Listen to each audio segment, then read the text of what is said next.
Саламатсыздарбы, эфирде жаңылыктардын толукталган чыгарылышы, студияда мен Зайырбек Чуманалиев аны кенен тааныштырам. Азыр болсо алдыда кыскача турмөк менен таанышып алыңыздар. Уран кендерин иштетүүгө уруксат берген мыйзам долбоору Жогорку Кеңештин биринчи окууда каралып, колдоо тапты. Кумар оюндарын жарнамалоого уруксат берүү сунушталууда. Коом колдоого алабы? 100 миң деп адам көрүш мүмкүн да, адамдычы. 100 миң адамдан 10 адам барып көрөйүнчү бир дейт да. Ошого жарнамаласа жакшы болот. 1-июндан баштап оор жүк ташуучу унааларга чектөө киргизилет.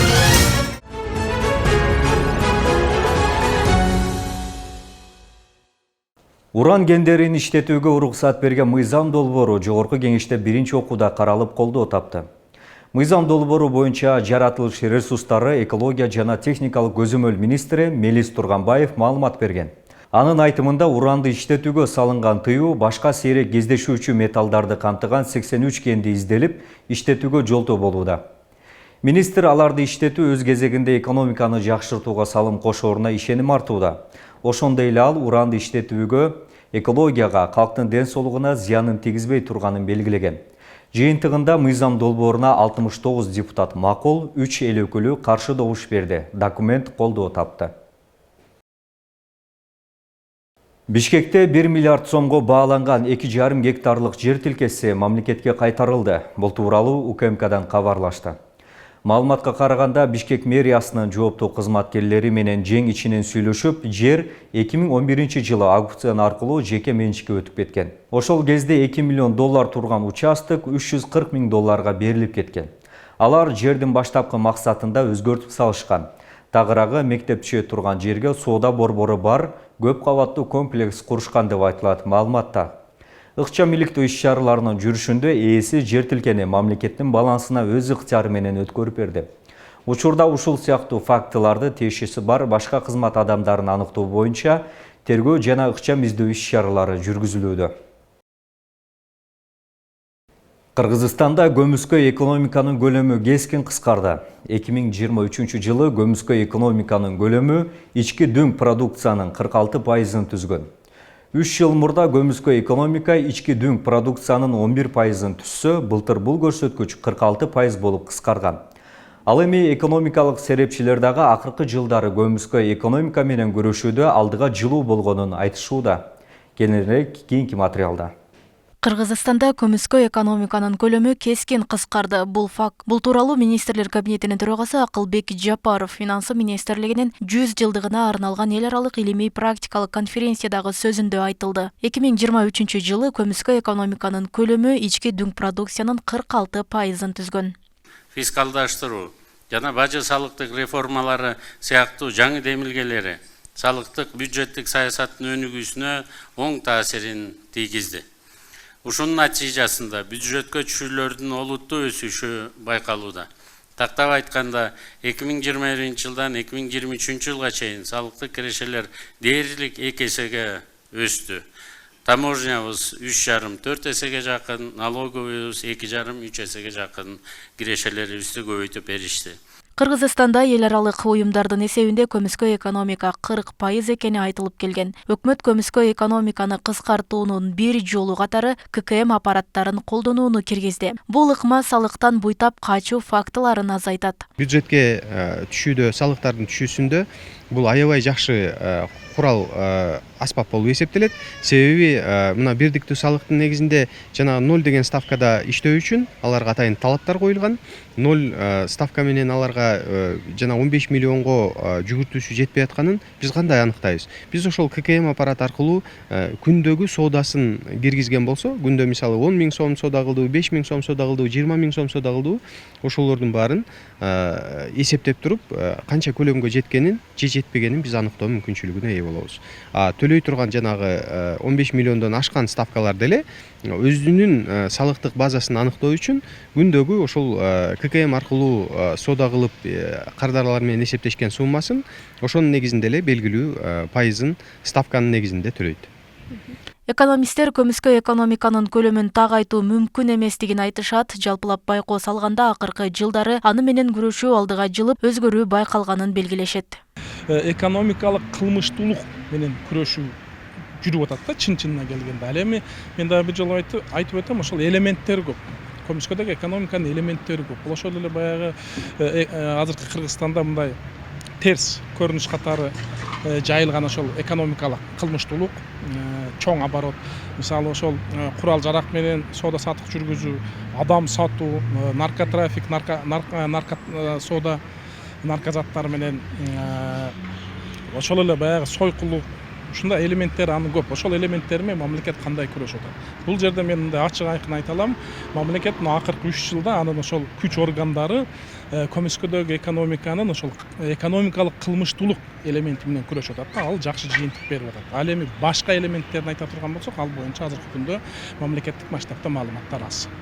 10 жыл мурда тактап айтканда 2000-жылдагы статистика боюнча ички дүң продукция 65,3 миллиард сом болуп, көмүскө экономиканын көлөмү 247% түзгөн. 2020-жылы ички дүң продукция 601,8 миллиард сом, көмүскө экономиканын көлөмү 111% болгон. 2022-жылы ички дүң өнүм 1 триллион 20 миллиард сомго жетти. Көмүскө экономика 60%га кыскарды. Мындагы көрсөткүч 2023-жылы дагы басаңдаган. Роза Акматжан кызы, Адилбек Абдакимов, Ош ТВ.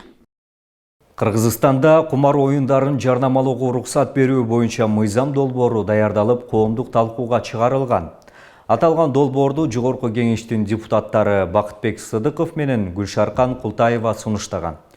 Алар оюн бизнесин жарнамалоо рыноктун ачык айкындуулугун камсыздап, мыйзамсыз иштеп жаткан букмекердик кеңселерден арылууга болорун билдиришкен. Өлкө аймагында оюн зоок ишкерлигин жарнамалоого уруксат берүү сунушталууда. Мыйзам долбоору Жогорку Кеңештин депутаттары Бактыбек Сыдыков жана Гүлшаркан Култаева тарабынан иштелип чыгып, 24-майдан коомдук талкууга чыгарылган.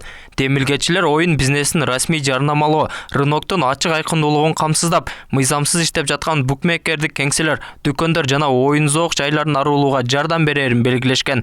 Мындан сырткары керектөөчүлөрдүн укугу корголору да жазылган. Там не топтың, Елена, не Сізге берейін деп топтым, я копила. Я еще играла. Я, короче, игру играла. Демилгеленген мыйзамда каалаган жаран кумар оюндарын жарнама кыла алат дегенди түшүндүрбөйт. Анткени жарнама кылуу үчүн тиешелүү жактардан уруксат кагазын алуу керектиги мыйзам долбоорунда көргөзүлгөн. Мындан улам өз билемдик менен оюн бизнестерин жарнама кылган жарандар кылмыш жоопкерчилигине тартылып калышы мүмкүн. Эгерде бул жарнамалоону деле бул жерде мыйзамда азыр жаңы талкууда көрсөтүлүп атпайбы? Жөндөн эле алдынан чыккан адам эле ал жарнамалат деп айтылган эмес. Ал жерде жөн гана ошо компаниялар бар да, мен жана айткандай лицензия алган компаниялар, ошол букмекерский мисалы үчүн эгер уруксат алган болсо, ошолор гана жарнамалайт. Ал нерсени жеке өз алдынча же мен чыгып же сиз чыгып эле муну жарнама кыла албайбыз. Ошондон бул сөзсүз түрдө жөнөкөй адамдар жарнамалап ошолордун жабыр тарта турган болсо, ошол нерсе ал деле кылмыш жоопкерчилигине тартылып калат. Аталган мыйзам долбоорун коомчулук колдоого албайт, анткени кумар оюндарынын аркасынан көп адамдар терс көрүнүштөргө дуушар болот деген таризде. Кумар оюндары шариатта тур келбейт, биздин шариат негизинде бизге тур келбейт. Барам деп атпайбы? Ошого каршымын. Каршымын, конечно. Эмне үчүн каршысыз? Эми туура эмес нерсе да кумар оюндары. Ошон үчүн каршымын. Жаштарды тартат өзүнө. Ал нерсе жаштар кирип алып, акчаларды канчалаган акчалар кетирет эми. Жарнамалаш керек да, себеби кумардан көп адам запас чыгып атат да. Ошол менен көрөт. Биз көбүн көрүп атабыз, блогерлер айрыкча. Facebook'та, Instagram'da сүйлөп чыгып атат, төкө чыгып атат. Биз мынча акча таап алдык, мынча пайда көрдүк депчи. Ошону жарнамаласа, ошол адамдар бармак эмес да, ошого ишенип бартат. Мисалы, бир блогердин аркасында бир 100 миңдей адам көрүш мүмкүн да, адамдычы. 100 миң адамдан бир 10 адам барып көрөйүнчү бир дейт да. Ошол жарнамаласа жакшы болот. Эске салсак, казино иштетүүгө уруксат берген мыйзамга 2022-жылдын 30-июнунда президент Садыр Жапаров кол койгон. Өкмөт кумар оюндарынан казынага 2 миллиард сомго жакын акча түшөрүн билдирген. Толубай Бурканбеков, Адилбек Абдакимов, Ош ТВ.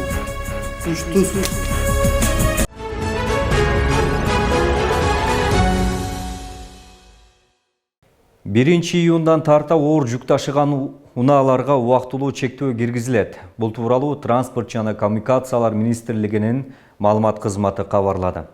Маалыматка ылайык чектөө жолдордун сапатын сактоо, анын талкаланышына жол бербөө максатында киргизилүүдө. 1 июндан 1 сентябрга чейин абанын күндүзгү температурасы 28 градус жана андан жогорку болгон учурда эртең мененки саат 10:00дөн кечки саат 20:00гө чейин жүк ташыган унаалардын жалпы пайдалануудагы автомобиль жолдорунда жүрүүсүнө убактылуу чектөө киргизилет. Мында максималдуу жалпы массасы 18 тоннадан ашкан оор жүк ташуучу унаалардын кыймылына тыюу салынат деп жазылат маалыматта. Аскерлер мамлекеттин аймактык бүтүндүгүнө жасалган ар кандай аракеттерди жана кол салууларды толугу менен жок кылууга даяр экенин көрсөттү.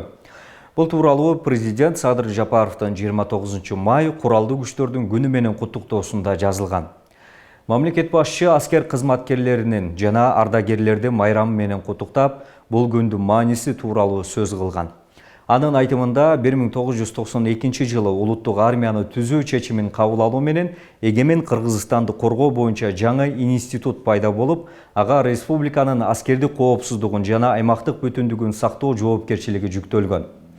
Биздин куралдуу күчтөрүбүздүн күжүрмөн жетишкендигинин олуттуу сыноосу 1999-2000 жылдардагы эл аралык террорчулардын согушкерлери мекенибизге бастырып кирген Баткен окуясы болду. Ошол жылдары дүйнөнүн көптөгөн өлкөлөрү каршы күрөшүп жаткан эл аралык терроризмге биринчилерден болуп биздин өлкө дуушар болгон. Баткен окуясындагы терроризмге каршы туруудагы тажрыйбабыз биздин өлкөнүн дүйнөлүк антитеррордук коалициянын ишмердигине чоң салым болуп калды. Өлкөбүздө болгон окуяларда Кыргызстандын аскер кызматчылары мамлекеттин аймактык бүтүндүгүнө жасалган ар кандай аракеттерди жана кол салууларды толугу менен жок кылууга даяр экенин көрсөттү деген мамлекет башчы. Ошондой эле ал учурда армияны заманбап курал-жарак менен камсыздоого, жоокерлерди социалдык колдоого жана жогорку деңгээлдеги кесипкөй аскер кызматчыларынын социалдык статусун коомдук ичиндеги кадыр-баркын көтөрүү зарылдыгы белгиленди. УКМКнын төрагасы Камчыбек Ташиев Баткенге болгон жумушчу сапарында чегарачыларга 32 батирдин ачкычын тапшырды. Бул тууралуу атайын кызматтан кабарлашты. Маалыматка ылайык, УКМКнын төрагасы 7 аскер бөлүгүнө күжүрмөн туу тапшырып, номер 20-22 аскер бөлүгүнө курулган жаңы штаб, казарманы, Бөрү атайын багыттагы отряды үчүн курулган имаратты көрүп чыккан. Ташиев өткөн жылы аталган аскер бөлүккө жакын жайгашкан чегарачыларга 48 батир тапшырган. Быйыл дагы 32 батирдин ачкычы тапшырылды. Дагы 60 батирлүү көп кабаттуу үйдүн курулушу жүрүп жатат деп айтылат маалыматта. Ошондой эле ал учкучсуз учуучу аппараттардын иштөө режимин көрүп, чегарачыларга унааларды тапшырган. Белгилей кетсек, 28 майда чегара кызматынын түзүлгөндүгүнүн 25 жылдык мааракеси белгиленген. Аталган кызмат учурда УКМКнын карамагында. Чегара кесибин аркылуу абдан татаал, чоң жоопкерчилик экенин жакшы түшүнөбүз. Андыктан абдан жооптуу, татаал жана сыймыктуу кызматыңарда албан ийгиликтер болушуна тилектешмин. Амандыкта, ден соолукта болуп, элибиздин ишенимин актап, ак ниет ишиңиздер менен сыймыктангадай даражага жетишиңиздер. Майрамыңыздар менен, урматтуу чегарачылар.